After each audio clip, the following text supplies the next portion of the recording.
Bonjour, bonjour, bienvenue sur ma chaîne Le Cœur Appelé. Moi, c'est Déborah. Ici, on parle d'appel, de destinée, de confiance en soi, de spiritualité et de tout ce qui va nous aider à entrer dans notre destinée. Cette vidéo est en fait la suite de la vidéo précédente, en principe la vidéo précédente, selon l'ordre dans lequel je suis censée les sortir. Cette fois, donc on avait vu la différence entre la vocation et la profession. On avait vu comment donner un sens à sa vie, c'est-à-dire en décidant de suivre Jésus-Christ. Et cette fois, en fait, on va identifier les personnes qui ont décidé d'accorder plus d'importance à leur profession. On va identifier les personnes, en fait, dont la vocation s'est éteinte. Parce que dans notre génération, on a donné énormément de place à la profession, au bien matériel, à, à différentes choses qui définissent le succès selon les hommes, mais pas le succès selon Dieu. Alors aujourd'hui, on va retourner véritablement au cœur du débat, si je peux le dire. Vous savez qu'ici, on a une obsession pour le cœur. Le nom de la chaîne est clair, c'est le cœur appelé. Donc, on va identifier les cœurs qui sont propices à faire éteindre la vocation. Les cœurs qui nous disent, qui nous montrent que là, ta vocation est éteinte. Là, tu t'éloignes du but. Là, tu t'éloignes de la mission. Là, tu t'éloignes de la raison pour laquelle le Seigneur t'a créé. Et pour ça, on va prendre la parabole du semeur. Donc la parabole du semeur se trouve en Matthieu 13 à partir du verset 19. Je vais vous laisser aller la lire.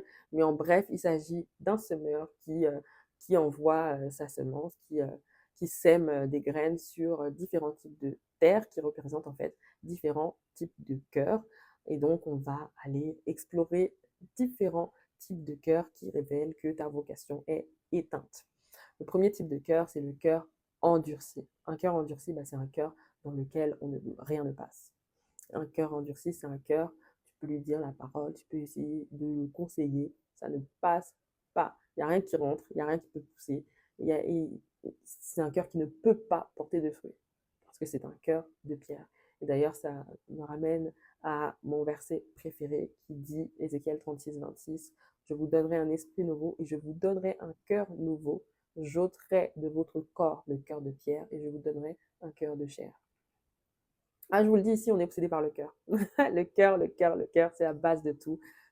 Du cœur viennent les sources de la vie et c'est pour ça qu'on doit le garder plus que toute autre chose.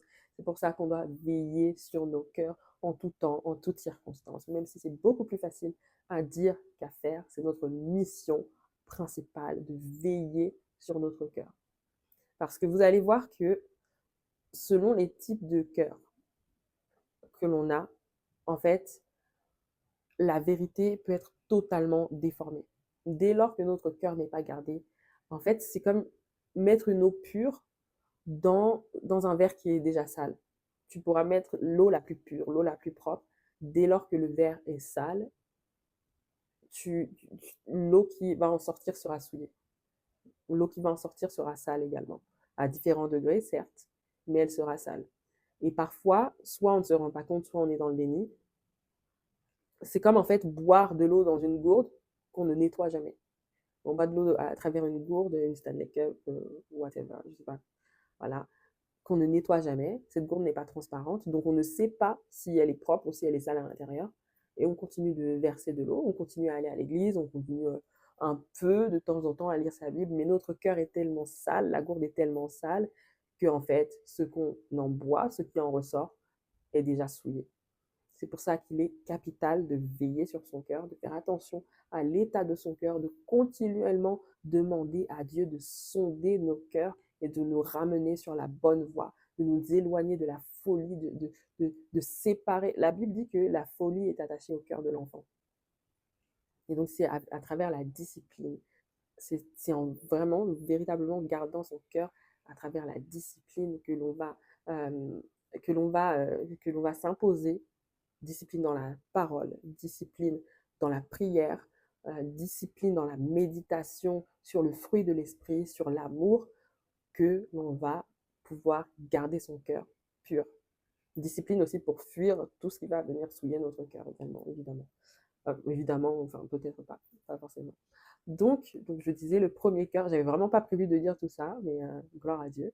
Le premier cœur, donc c'est le cœur endurci. Un cœur endurci, c'est un cœur qui ne laisse entrer aucune semence, aucune bonne semence. C'est un cœur qui est devenu en fait imperméable.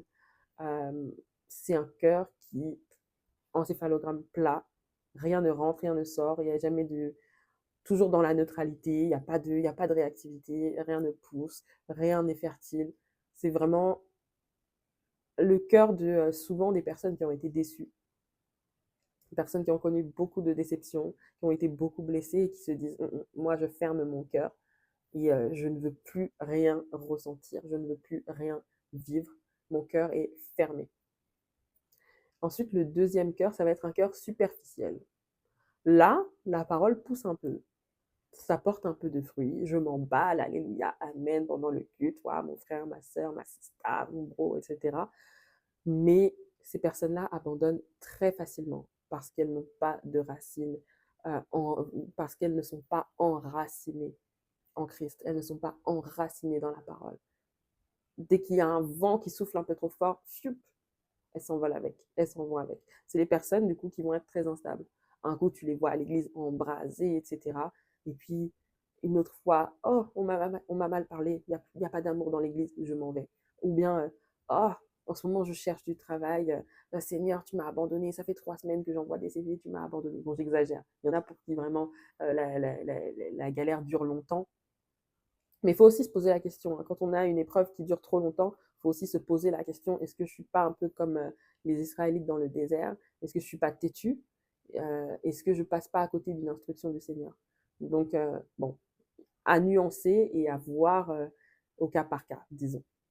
Voilà, là, je grossis un peu le trait, mais tout ça pour dire que ce sont des personnes qui n'ont pas mis leur confiance en Christ, en fait, qui n'ont pas mis leur confiance dans la parole et du coup sont instables. Du coup, leurs racines ne peuvent pas demeurer. Quand il y a l'épreuve, elles arrêtent leur marche avec Christ ou elles ralentissent leur marche avec Christ. Alors que le Seigneur dit, je suis le cep, vous êtes les sarments. Et on doit demeurer attaché à lui, on doit demeurer enraciné en lui. Et le secret pour porter du fruit, comme dans le psaume 1, c'est d'être un arbre enraciné qui porte pour porter du fruit en sa saison. Si on ne demeure pas, si on ne reste pas enraciné, on ne peut pas porter de fruits. Imagine si tu prends une plante et toutes les 2 semaines, tous les 2 jours, tu l'arraches et ensuite tu la remets. Elle ne va jamais porter de fruits et elle risque même de mourir en fait. Donc c'est ça le risque d'un cœur superficiel. Et c'est toute la frustration d'un cœur superficiel. Parce que tu manques tellement de constance, en fait, au lieu de demeurer là où le Seigneur te veut, tu manques tellement de constance que tout ce que tu fais, en fait, n'aboutit à rien. Tu vas voir d'autres personnes qui étaient parties de plus loin que toi, mais au final, parce que ces personnes-là ont réussi à rester stables, enracinées, s'accrocher à la parole, elles ont fini par porter du fruit. Toi qui avais l'air d'avoir plus de potentiel, ça ne donne rien parce que tu n'es pas enraciné. Décide de t'enraciner dans la parole, décide de t'enraciner en Christ, décide de suivre Jésus-Christ. Et pour cela, il faut vraiment prier, il faut crier à Dieu, lui demander de lui demander de te faire des fondations solides, des fondations solides en lui, de lui demander de t'ancrer dans la parole de Dieu. Il faut vraiment crier à Dieu quand on a un cœur superficiel. Je n'ai pas dit comment prier quand on a un cœur endurci. Quand on a un cœur endurci, on doit vraiment prier, demander à Dieu, déjà demander à Dieu pardon d'avoir endurci nos cœurs, d'avoir laissé les circonstances endurcir notre cœur. Et ensuite, on doit lui demander de le remplir de notre amour. Et quand on remarque autour de nous une personne qui a le cœur endurci, on doit vraiment prier pour que cette personne soit remplie de la compassion du Seigneur. Vraiment que cette personne soit remplie de la compassion. Voilà. Et ensuite, le troisième cœur, c'est le cœur partagé. C'est le cœur un pied dedans, un pied dehors. C'est le cœur qui danse le cha-cha. C'est vraiment, dans le cha-cha, c'est le cœur qui danse le cha-cha. Donc, c'est le cœur un coup à gauche, un coup à droite. C'est le cœur qui tangue, c'est le cœur qui ne sait pas trop ce qu'il veut, c'est le cœur bien qui ne veut pas payer le prix. En vrai, il sait ce qu'il veut. Il aimerait faire ça, mais c'est un peu cher pour lui. Il a estimé le coût et il s'est dit, je ne sais pas si j'ai envie de faire ça. Je ne sais pas si j'ai envie de me donner autant. je vois pas forcément l'intérêt de me donner à fond pour Christ. Il regarde les autres, il voit les autres. Euh, et puis, parfois, il se dit aussi, bon, bah, moi, ma situation est bien, j'ai un bon travail, j'ai un bon salaire, je suis mariée ou bien je suis fiancée, ça va quoi, j'ai pas besoin de Dieu plus que ça. Sauf que avec cette mentalité-là, tu passes quand même à côté de ta vocation parce que tu as choisi ta profession, parce que tu as choisi ta vie sur terre plutôt que ton éternité. Et on n'est pas là pour faire la morale ou quoi, c'est pas en mode donner des leçons. On, on est tous en chemin, personne n'est parfait. Donc, euh, une personne comme ça ne pourra également pas porter de fruits parce qu'en fait, elle aussi, d'une certaine manière, est instable. Elle aussi, elle doit faire la prière, en revanche, de demander au Seigneur de lui donner la capacité de se donner totalement. Et même, je dirais même plus, parce que c'est lui qui met en nous, c'est le Seigneur qui met en nous le vouloir et le faire, selon son bon plaisir. Donc, cette personne-là doit vraiment crier à Dieu pour qu'il mette en lui, en elle, le vouloir et le faire. Le vouloir et le faire. Cette personne doit crier à Dieu en disant, Seigneur, donne-moi un cœur tout entier à toi. Parce que le Seigneur est clair. Dans l'Apocalypse, il dit il vomira en fait ceux qui seront tièdes. Dieu déteste la tiédeur. Encore plus que la froideur, Dieu déteste la tiédeur. Il veut des gens qui soient bouillants pour lui, qui soient brûlants pour lui, qui soient embrasés pour lui, qui se donnent tout entier à lui. Dieu est un Dieu jaloux, il ne partage pas sa gloire. Il ne partage pas sa gloire, il ne partage pas notre cœur. Il veut que nous nous donnions tout entier à lui. Et c'est la prière que je fais pour chacun d'entre nous, que nous ayons des cœurs totalement entièrement donnés à Jésus-Christ. Amen.